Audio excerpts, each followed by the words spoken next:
Self-proclaimed optimized healer forgets to heal, leading to my character's death. So I'm on a server with about a dozen friends or so, all of whom play D&D. We run several games with different DMs and players on different days. Most of us are pretty friendly, but one of my friends added in a new guy, a friend of his, Zane. I've played with him in one other game, but scheduling meant we hadn't really interacted much, so I didn't know what he was like as a player.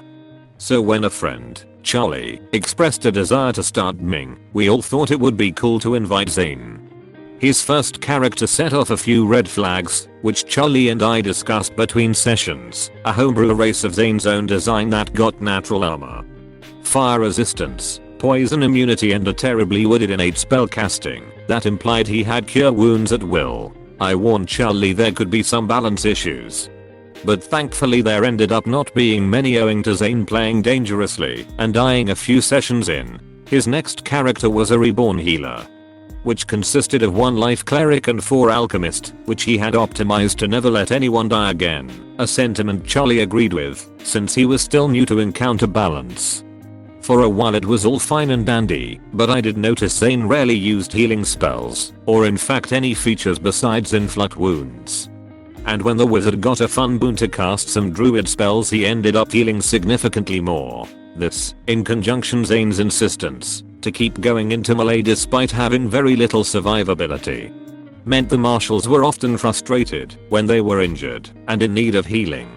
This all came to a head last session, where Charlie threw us up against a nasty monster with the ability to create areas where you couldn't move until someone pulled you out, and had the capability to do large amounts of ranged damage. As a rogue, I hid and started shooting the enemy, while the rest of the party, including our melee fighter Evan, were unable to move and started getting whittled down every turn.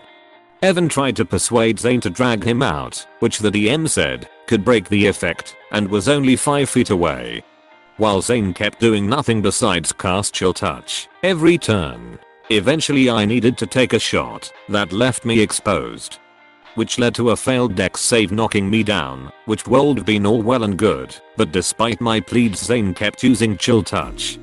3 failed death saves later, we realized Zane had been incredibly quiet, so when we listened we heard snoring. He'd fallen asleep. Naturally we weren't very pleased, but by now it was the end of the session. We haven't talked yet, but the next session is tonight, and I'm wondering how he's gonna explain himself. DM made a game for 1 player. IF had only been playing 4th for a few months back in 2011 with my roommates and my husband and boyfriend. One of my roommates had been a DM before and asked if we wanted to start a second game to play every other week to give our current DM a break and get to play. We all agreed excitedly and wrote up characters. I played a Scion, my husband a Warden, my roommate a Druid, our other roommate a Ranger, and our DM decided to play 3 NPCs, a Fighter, a Wizard, and a Cleric. We figured our party was a little small so 3 NPCs would be helpful. Except we never got to do anything. The Druid got to do everything. The story centered around her entirely, which was mostly alright as she had the most important backstory, and it could cause the biggest conflict which we all thought would be fun. Again this wasn't a problem, and brought us together as a group rather quickly as we all wanted to protect her from the BBEG.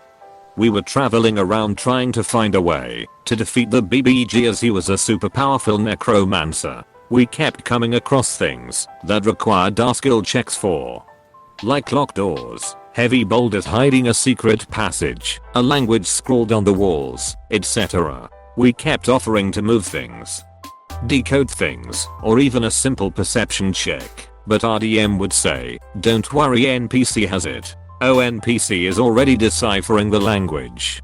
All except for the Druid. If she wanted to do something the DM would let her. It got to the point that we were all just playing around on our phones, or stacking dice, or drawing. We complained a little about not getting to do anything, and she'd just throw us into super hard combat whenever we did.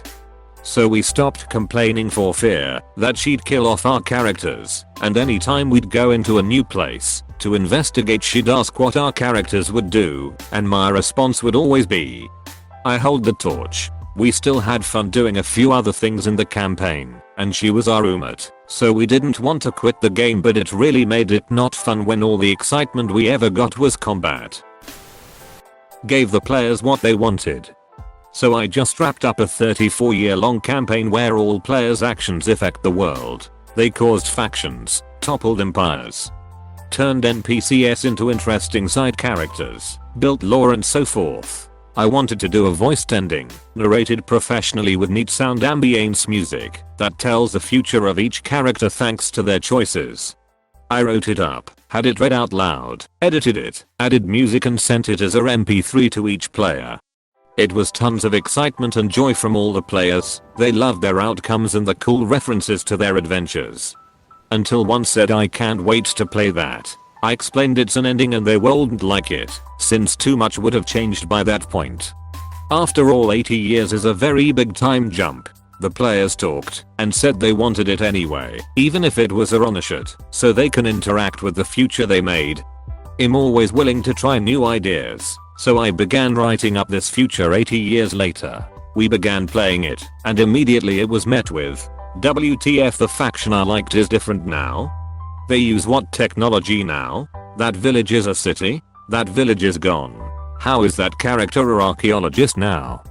They studied magic. This doesn't feel like the other game anymore. The soul of it is totally different." So after 2 weeks of carefully plotting what happened to each side character, play character, their kids, items, areas, and towns, the players who I told too much has changed. You won't like it. Now felt too much was changed. They don't like it. The stuff I did make was saved, and will probably make a return for even smaller adventures that are finely combed with references to the past. But as of now it's in the folder of failed and avoided quests. Side note, this didn't end with any bad feelings toward any of the players. I laughed it off and struck it off as a loss. A player got upset because I disrespected silver dragons. I have been playing with this group for a while. We have played a few short modules together. Now we decided to start a long campaign, and I was the DM. Our table had 4 other people, the sorcerer, the ranger, the paladin and the druid. This was supposed to be the first session of the campaign. All of them met in the village named Basra, named after a cloud giant who was sort of a legendary hero for the entire area after he had killed a silver dragon few decades ago that had gone mad because of reasons no one knew, and Basra had to kill his old friend. They were supposed to form a group together for a festival event to bring a flower that bloomed each year where the dragon was killed. This story was where the ranger started arguing out of nowhere, not in character, but out of character with me, saying that it didn't make sense, that a silver dragon was evil. I just said that it's the story you hear from the townsfolk, but she started arguing more out of character that a cloud giant couldn't possibly kill a silver dragon, even saying that I needed to learn to create stories that made sense and were true to how these creatures were supposed to be. I told her that this was uncalled for, and if she wanted to plot 6A story she shouldn't have decided on me being the DM, and that I had spent close to a week planning the first few sessions and the places. She got quiet after this, and I didn't think much of it until someone else asked her to speak. She started crying, threw her stuff, and left the room. Her friends later texted saying that she wasn't used to confrontation and I shouldn't have put her in a spot. I'm still confused how I did that, and have no idea why this happened like this. I had thought she was a bit difficult to deal with previously, because even in previous games she had kept arguing until she got her way or just started pouting, but this time was just too ridiculous. Now we are down 2 players, because her friend left the table along with her. Edit. Thank you everyone for so many positive replies. The other 2 players really want to continue to play, so that's a positive. We are trying to see if we'll find more people interested in playing. Many people have asked about what the actual reason behind what had occurred was. I might not write about it here though, because my players know about this post now. Dude doesn't get that D&D is not an MMO. I had a whole falling out with a player who constantly got mad at the CR of encounters and got mad at me for undermining the frontliners as a whisper bard with a melee build and wasting my inspiration to use psychic blades instead of buffing the frontliners. The player eventually got kicked for not paying attention and general bad behavior / attitude, so his lack of ability / interest in adjusting was certainly not isolated. Anyway, he was really into FFXIV. I had never played it, nor had interest in it. Later, I started playing a bit and realized how the class and raid system worked. I didn't super enjoy it and I stopped. Months later, I realized this guy was mad at me for being a support class trying to DPS. Very silly. Anyway, the game after he left was plenty fun, and we mostly handled the encounters the DM threw at us with few issues. Because the DM had never made us run down every single enemy or punished us for not having the right ratio of support / DPS / tanks. Am I overreacting, or are my player just wannabe hardcore? So, I recently got into D&D again after a horrible experience a few years ago, this time as a DM. I'm playing with 5 of my closest friends and we play twice a week, but I start to regret everything honestly. Apologies for mistakes, but English is not my first language. So, in my campaign, they are the chosen ones, and are fighting a few demons. Monsters, all for glory and fame. But they are kind of exaggerating it. Last session, I put them in dangerous terrain. They've never experienced a sandstorm before, since the world is pretty Middle European based. I was hoping for them to react to it. But instead they went sleeping, not even showing some kind of fear or concern for the spectacle. Like, I have never experienced a sandstorm either. But I'm pretty sure I wouldn't stop staring at it and being anxious when I asked if they don't want to look into it closer. They said, dude, we are adventurers, we fear nothing. Okay, cool. The session before, I had an evil mage manipulating them and showing them an alternative reality where everyone they loved was dead or tortured. Again, nothing. They just went on, unfazed. And again the explanation, I'm an adventurer, I'm confident and strong, nothing can scare me. Not even you seeing your mother getting ripped apart by a zombie elf? Okay, cool. Another time, I said they couldn't get a long rest since the environment was harsh. If they fell asleep, the fire would have gone out, and they would have frozen to death. They wanted a long rest anyways.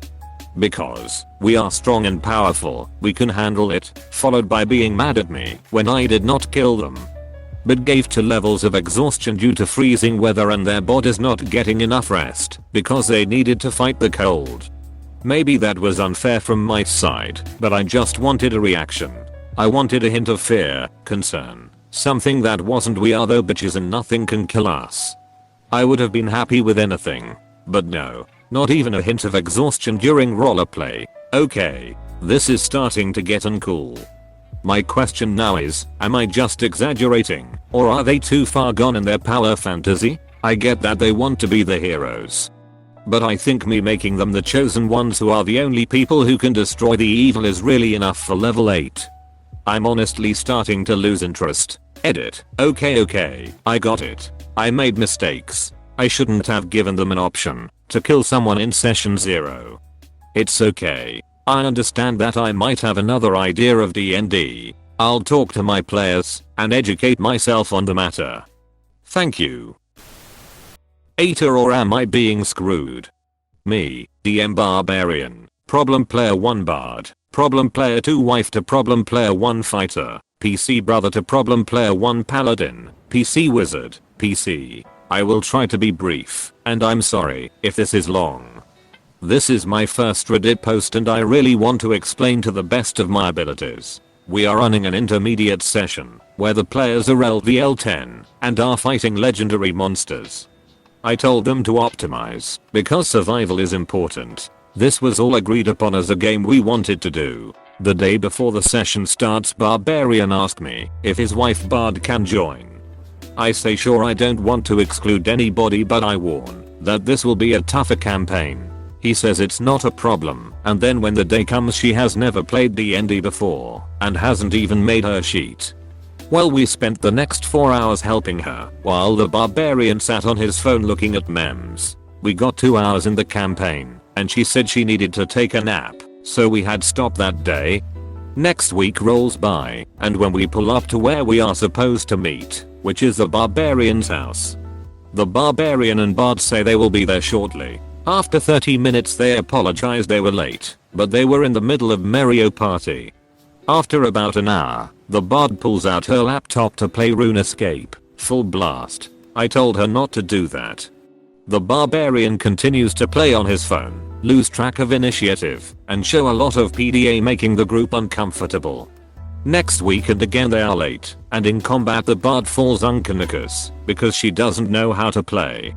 She then cries and asks why I would do this to her. The barbarian doesn't do anything about his wife, but the fighter tries to calm her down. This stopped the session for the day. Next time we play, the wizard and paladin are doing all the heavy lifting. And the barbarian complains that he doesn't have any spell utility, even though he knows that barbarians are purely martial. On top of all of this, they will cancel last minute, make out in the middle of sessions, interrupt people while they are Peter show memes, talk loudly amongst themselves, and complain if things aren't going their way. How do I address this? I worked really hard on this campaign. Edit. Update. I confronted Barbarian, and he said he understands why I would be upset, and he feels bad. He asked if I would reconsider having him leave, and I said he has one more chance. The bard however didn't understand where she went wrong, and said that it's just a game. The barbarian however stepped in. I just wanna thank everyone for the positive feedback.